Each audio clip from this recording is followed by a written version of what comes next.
Good morning, students. Today I am going to continue chapter number 1, the Indian Constitution from Political Science.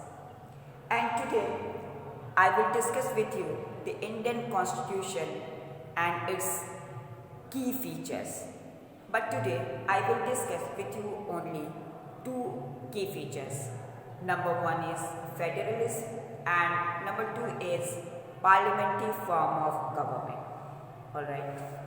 So my dear students, in my previous explanation, as I told you about the demand for democracy in Nepal, because before the democracy, Nepal had a monarchy system, and after that Nepal made or changed in a constitutional monarchy, but still people of Nepal wanted a complete democracy in Nepal. That's why they fought for the restoration of complete democracy in Nepal.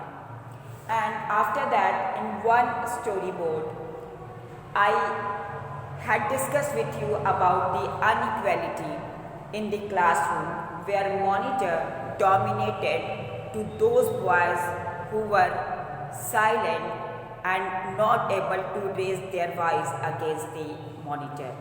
And another storyboard, I had discussed with you about the discrimination and inequality between male and female and between majority and minority. So, students, to stop this kind of activities in India, just after independence of India, our great Indian leaders and constitution makers had made a kind of Indian constitution in which every people of India have equal right. Alright. So my dear students, now I am going to discuss with you the Indian Constitution and its key features. In this topic, we will learn and study that how our great leaders of India started Indian national movement for the freedom of India. So, as you know very well that by the starting of the 20th century, the Indian national movement started by the many common people and great Indian leaders against the British government.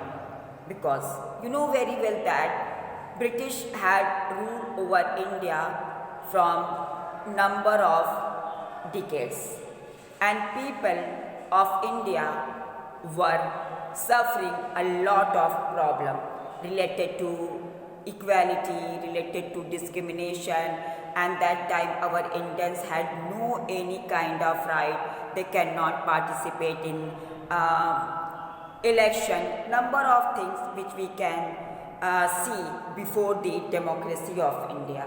So, to stop this kind of illegal activities in India and to end the role of British government, our Indian leaders and common people had started a movement against the British, and that was famous as Indian National Movement.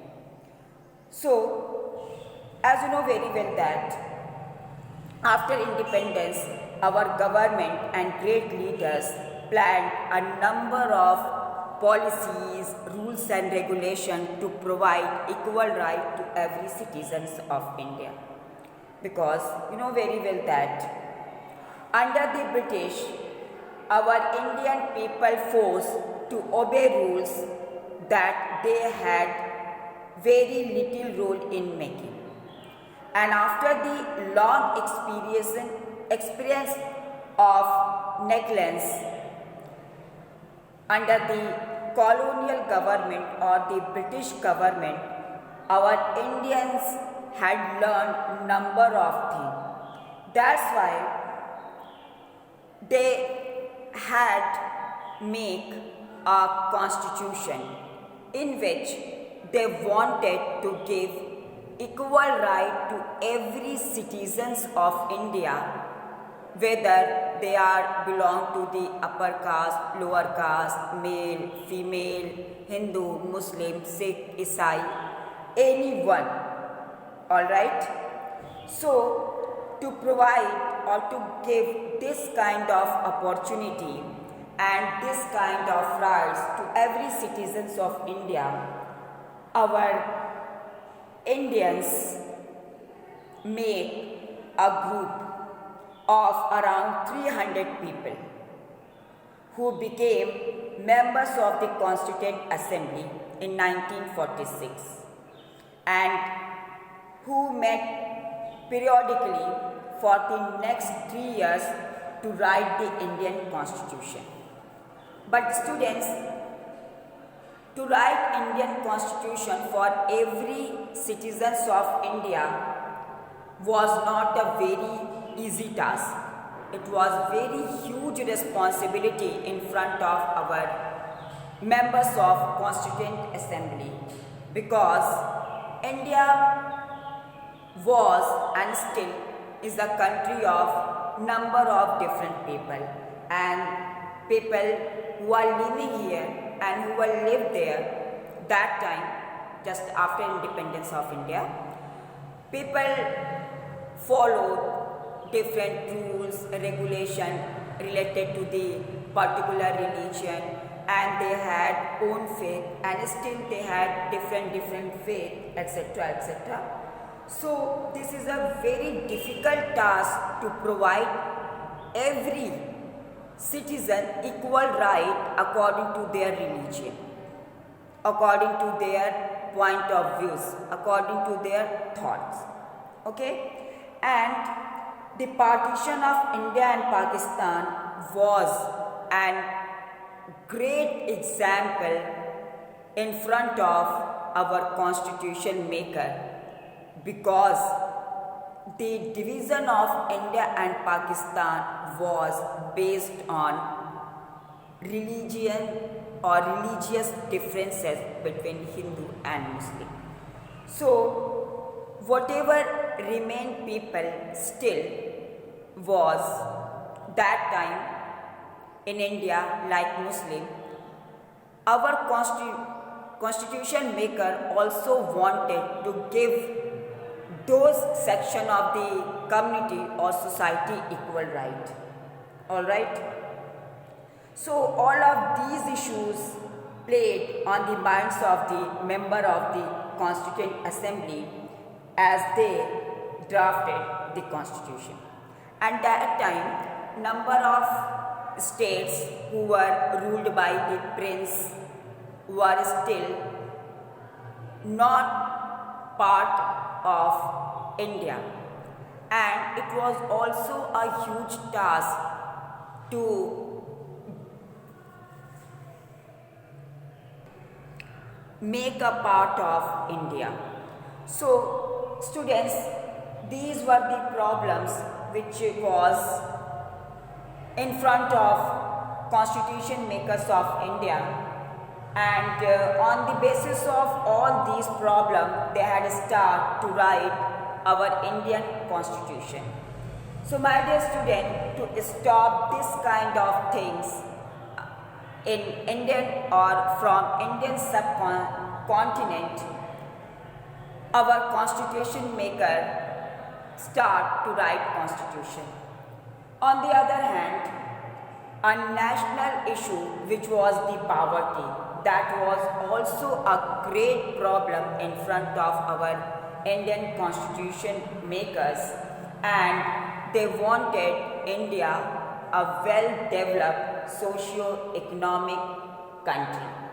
So, my dear student, to stop this kind of diversity and difference, our Indian makers had make a number of rules and regulations, in which the number one is federalism and number two is parliamentary form of government, to stop discrimination and inequality from the society and even among the state. Alright. So students, today I will discuss only two topics, federalism and parliamentary form of government. Topic number 3, separation of powers, fundamental rights and secularism, I will discuss with you later. Okay. So the number one key features of our Constitution of India is federalism, and federalism stands for those type of level of government in the country. And in India we have three tier of system. It means our political system and government system of India divided into three categories. Number 1 is central government, number 2 is state government, and number 3 is Panchayati Raj in each and every villages of India. So students, the Panchayat Raj is the third or three-tier system of government. It means Panchayati Raj system is a third tier of government in which our constitution has given a right to the members of the village panchayat to solve the problem related to the village level and to provide justice only at the village level. After that, the next level of government is state government, like UP. We have one minister, and that minister is responsible to solve all the problem related to the state or related to the UP. Alright, and this type of system followed by our constitution maker only to solve all the problem, because you know very well that India is a very vast country, and to provide equal opportunity to everyone, our constitution maker had made federal system of India. Alright. So I told you that number 1 is central government, number 2 is state government, and number 3 is Panchayati Raj. So Panchayati Raj and state government I had discussed to you. Now I am discuss with you the central government. Central government, it means a system in which country ruled by the prime minister, and central government has a very big task, like great matters related to the country, like foreign affairs and making policy for whole country, etc., etc. And state government has right to make his or her state develop, to provide each and every opportunity or facility for the people of particular state, like UP. So who will the minister of UP? He or she has responsibility to provide each and everything for those who are living in UP. Alright. And our state and Panchayati Raj also has some right that central government will provide money or expenses to the village and state to spend for the development of a state or village. So overall we can say central government has a complete authority over Indian subcontinent, but to provide each and equal right to every state and each level of government, our constitution has divided the federalist system. Okay? And here I want to clear one thing, that whatever system made by our constitution, like federalism, it means it is not that under federalism the state are not merely agent of the federal government, but draw their authority from the constitution as well. It means no one can dominate anyone, but some rights given by constitution to every level of the government. Okay. After that, next is parliamentary form of government. So my dear students, parliamentary form of government is those type of government in which rulers are elected by the common people. For example, every after 5 years, elections held by our government to change the leaders, and every citizens of India has a right to give one vote, whether he or she is belong to the upper class, lower class, Hindu, Muslim, Sikh, Isai, minority or majority, whether he or she is belong to the backward class, scheduled caste or scheduled tribe, there is no matter. Our Constitution of India has given right to every citizens of India to give one vote, and on the basis of that vote, every after 5 years, leaders are elected by common people, and those leaders working on the behalf of the common people. So students, here I want to clear that every after 5 years, those who are aged 18 or above 18 can give one vote, and whatever leader are selected by us, he or she will work on the behalf of every common people. Alright? Because that person is elected by us. That's why it is the responsibility of that leader, whatever he is going to work, he has to work for the development and for the welfare of the every common people of a country. Okay?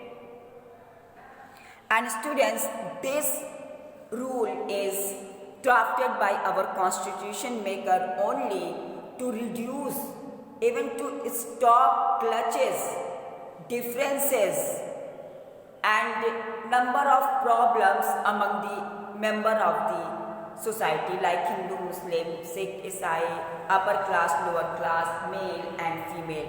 Because our government,